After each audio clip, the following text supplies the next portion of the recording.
जय श्री राधे राधे। कार्तिक महामातम अध्याय 16। आज हम कार्तिक में श्री कृष्ण की साक्षात कृपा आप पर है, तभी आप नियम से ये कार्तिक महात्म सुन पा रहे हैं। बस करना ये है, भक्ति को और बढ़ाना है। और समझ लो मेरी बात को, भक्ति और पुण्य बढ़ाने का सरल रास्ता ये कार्तिक का पवित्र महीना, जिसमें ज्यादा से ज्यादा अच्छे शुभ कर्म करके पुण्य को बहुत ज्यादा बढ़ा सकते हैं। अब श्री गणेश जी महाराज की वंदना करते हैं।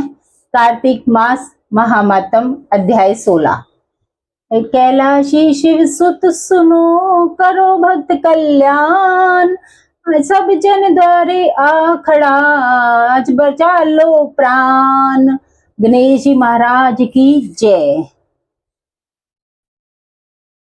16वां अध्याय। नारद जी कहने लगे कि हे राजन, अब मैं भगवान के मंदिर में दीप दान तथा मार्जन झाड़ू लगाने का वह महात्म्य सुनाता हूँ, जो किसी समय मुझे ब्रह्मा जी ने सुनाया था। पहले चंद्र वंश में जयध्वज नाम का अत्यंत प्रतापी तथा प्रभु भक्त राजा राज्य करता था। वह नित्य प्रति भगवान के मंदिर में जाकर स्वयं मार्जन करता तथा दीप जलाता था। एक दिन वीतिहोत्र नामक राजपुरोहित स्वयं राजा को यह क्रिया करते हुए देखकर विस्मय से पूछने लगा कि हे राजन, भगवान को प्रसन्न करने के लिए और भी अनेक भक्ति युक्त कार्य हैं, फिर मंदिर में मार्जन तथा दीप जलाने में आपकी इतनी अधिक श्रद्धा का क्या कारण है? तब हाथ जोड़ अत्यंत विनम्र भाव से राजा ने कहा, महाराज, इस संबंध में मेरे पूर्व जन्म का एक अत्यंत विस्मयकारी इतिहास है, जो भगवत कृपा से मुझे इस जन्म में भी स्मरण है। सत्युग के सर्वोच्च मनवंतर में वेद वेदांगों का जानने वाला एक ब्राह्मण था, जो अत्यंत विद्वान होने पर भी खोटे कर्मों में लिप्त रहता था। इन खोटे कर्मों के कारण उसके बंधु बांधवों ने उसका परित्याग कर दिया था। एक दिन भूख प्यास से अत्यंत दुखित हो वह घूमता फिरता नर्मदा नदी के तट पर जा पहुंचा और वहीं पर उसने अपने प्राण त्याग दिए। उसकी स्त्री भी व्याभिचारिणी थी, अतएव उसके बंधुओं ने उसे भी घर से निकाल दिया। तभी के उसी के गर्भ से अत्यंत पापी मैं उत्पन्न हुआ। उस जन्म में मेरा नाम दंड केतु था। स्त्री तथा द्रव्य के लिए मैंने गो, पशु तथा अनेक मनुष्यों की हत्या की। एक रात्रि को किसी दूसरे की स्त्री से भोग करने की इच्छा से एक सूने देवालय मंदिर में गया। वहां जाकर वस्त्र से स्थान साफ किया, फिर दीपक जलाया।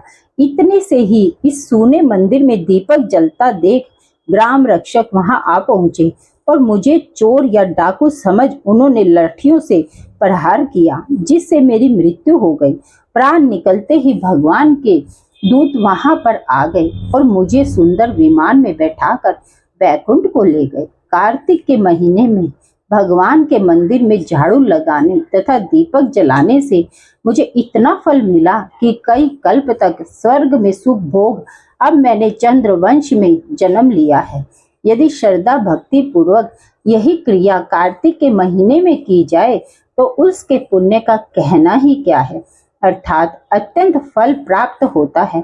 नारद जी ने कहा, हे राजा पृथु, अब दूसरे के दीपक जलाने का महात्म्य सुनो।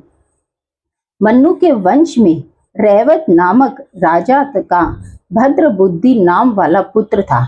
फिर उसके यहाँ सुदर्शन नाम का अत्यंत पराक्रमी पुत्र उत्पन्न हुआ। भद्र बुद्धि की राजधानी नर्मदा के तट के समीप महेंद्र पर्वत पर थी। एक बार शिकार खेलने के लिए सुदर्शन अपने साथियों के साथ वन में गया। घूमते फिरते हुए उसने नदी के उस पार एक सुंदर कन्या को देखा तो साथियों को वही छोड़ घोड़े पर सवार हो तत्काल नदी के पार जा पहुंचा। वहां उस रूपवती कन्या को देखकर सुदर्शन उस पर मोहित हो गया। कन्या की शोभा से युक्त उस बलशाली वीर पुरुष को देखकर लज्जा को प्राप्त हुई। तत्पश्चात सुदर्शन के पूछने पर उस कन्या ने बतलाया कि वह घोड़ राजा की पुत्री है और उसका नाम मदनालसा है। अपनी सखियों के साथ क्रीड़ा करने के लिए वह यहाँ पर आई है। उसके बाद स्वेच्छापूर्वक उन दोनों ने गंधर्व रीति से वहीं पर अपना विवाह कर लिया और कुछ समय तक वहीं नर्मदा नदी के तट पर विहार करते रहे। फिर अपने घर पर आकर आनंद पूर्वक रहने लगे। कुछ समय बाद राजा भद्रबुद्धि अपने पुत्र सुदर्शन को राज्य सौंपकर स्वयं वन में चला गया। सुदर्शन बड़ी कुशलता पूर्वक राजकाज चलाने लगा। रानी मदनालसा सदा अपने पति को विष्णु भगवान की पूजा का उपदेश करती रहती थी। इस प्रकार राजा रानी दोनों ही भगवान के अनन्य भक्त बन गए। उन्होंने भगवान का एक स्वर्ण मंदिर बनवाया। दोनों ही उसमें भगवान का पूजन व दीप दान किया करते थे। एक दिन रानी मंदिर में दीप जला रही थी कि उसी समय राजा ने उसे बुलाया, परंतु दीपक जलाकर आने में रानी को कुछ देर लग गई। इस पर राजा सुदर्शन ने क्रोध के वेश में आकर रानी से कहा, तुम तो कहती थी कि पति ही स्त्री का देवता है, फिर दीपदान में इतनी देर लगाकर तुमने मेरा अनादर क्यों किया? यदि देरी का कोई अन्य गुप्त कारण हो तो कहो। तब सती साध्वी मदनालसा अत्यंत स्नेह युक्त वचनों से बोली, हे महाराज, मैं दीपदान का महत्व आपको बताती हूँ। अब आप ध्यान पूर्वक मेरा चरित्र सुनिए। पिछले जन्म में अन्न ग्रहण करने वाली मैं चुईया थी।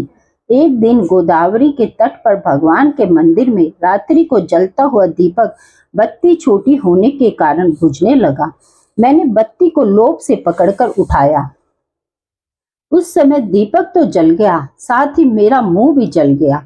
इससे मैं मृत्यु को प्राप्त हुई, परंतु क्योंकि रात के समय भगवान का दीपक प्रज्वलित कर दिया था, इस कारण मैंने ऐसा सुंदर रूप पाया और आपकी रानी बनी। यदि कोई श्रद्धा पूर्वक भगवान के मंदिर में दीप दान करता है तो उसके फल का कहना ही क्या है। अपनी रानी के मुख से यह वचन सुनकर राजा सुदर्शन ने आजीवन कार्तिक मास का व्रत करके भगवान के मंदिर में दीपदान किया और अंत में वैकुंठ को प्राप्त हो गए। इति श्री 16वां अध्याय समाप्तम।